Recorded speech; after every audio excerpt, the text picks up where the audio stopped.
আসসালামু আলাইকুম রহমতুল্লাহি আবরাকাতুহু। দেখতে পাচ্ছেন কল্পকথা টিস্যু কালচার খেজুর বাগান।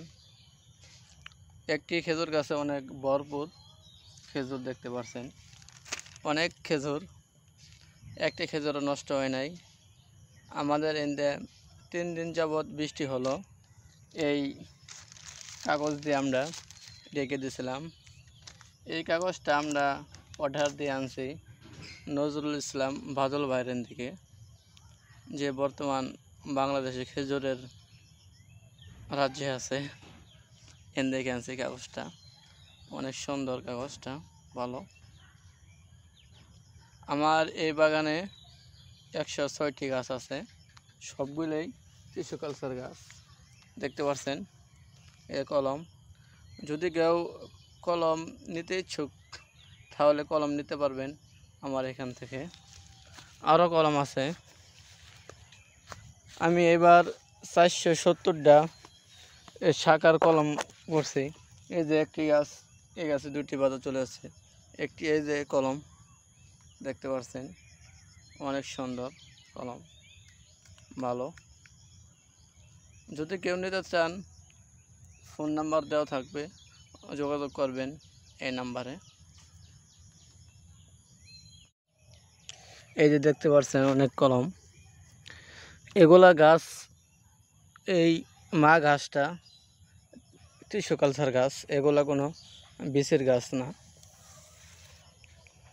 সবগুলোই আমার এই বাগানে টিস্যু কালচার চারা। এই যে একটি গাছ, এই যে গাছ দেখতে পাচ্ছেন।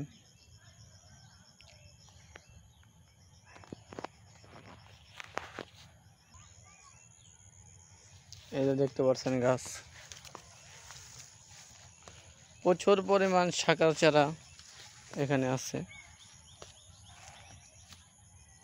এই যে এই গাছটির মধ্যে 5টি শাখার চারা কলম করা হয়েছে। আবার এই শাখার চারার থেকে আবার এই শাখার বাড়াইতেছে, অফসোট চারা বাড়াইতেছে, চারার থেকে চারা বের হচ্ছে। দেখতে পাচ্ছেন অনেক বড় চারা, একটি করে চারা 10 ফিট 8 ফিট করে উঁচা হবে।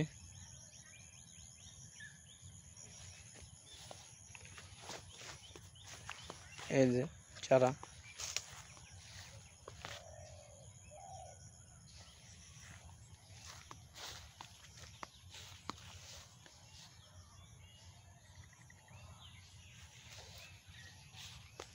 এই যে একটি গাছ, এর তো খেজুর চলে এসেছে।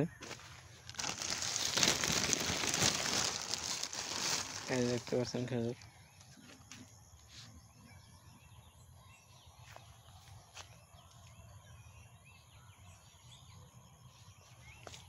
আজকে বৃষ্টির আবহাওয়া, বৃষ্টি আসতে পারে, তার জন্য আমরা খেজুর গোড়া ঢেকে রাখছি।